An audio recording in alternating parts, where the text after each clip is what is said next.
inside of here, so we have this thing packed with dry ice, backing this out, and this would simulate near space conditions. So I can get down to, with this vacuum pump, about 80% vacuum. Another vacuum pump I have gets closer to 99%. Dry ice packed on the outside of a metal can, we can get down to about minus 60, minus 80 interior temperatures in here. So any experiment you want to send up, you need to simulate the vacuum in the cold near space. You can do it with something like this. So that's what I'm experimenting with. What I'm looking at right now is safety issues as far as make sure this doesn't collapse. I did do an experiment with one. I'll pass it around. That's what happens when the canister doesn't hold up to the pressure. So that's what I'm working on now. Make sure I can design a very safe simulator. This would have a circuit inside that gives you the temperature and actually flashes the temperature. So you measure the pressure, you look at the temperature, and you can monitor that inside. What I will eventually add to it is ultraviolet LEDs. The ultraviolet LEDs are out right now are band A, which is not, but I need to get into band B.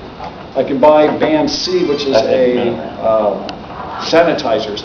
But I'm going to try to get to band B so you can actually turn on your ultraviolet LEDs and simulate the ultraviolet in near space. And the last thing I do is get some radioactive samples, toss them inside, because in near space there's more cosmic rays.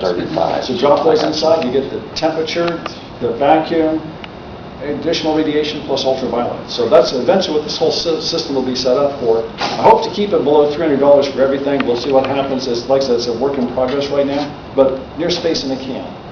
We're going to vacuum that out. It's going to be an issue of making sure it's just safe so the can doesn't collapse on somebody. The plastic should hold up. That shouldn't collapse. That was a trash can that looked really neat as a vacuum chamber, but it doesn't do well. What are you using now? These are a crock pot type stuff.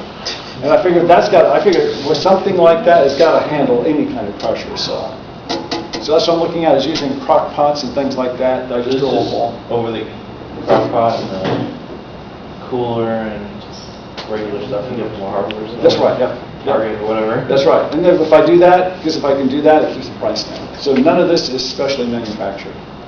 So that's my goal with this near space mechanics.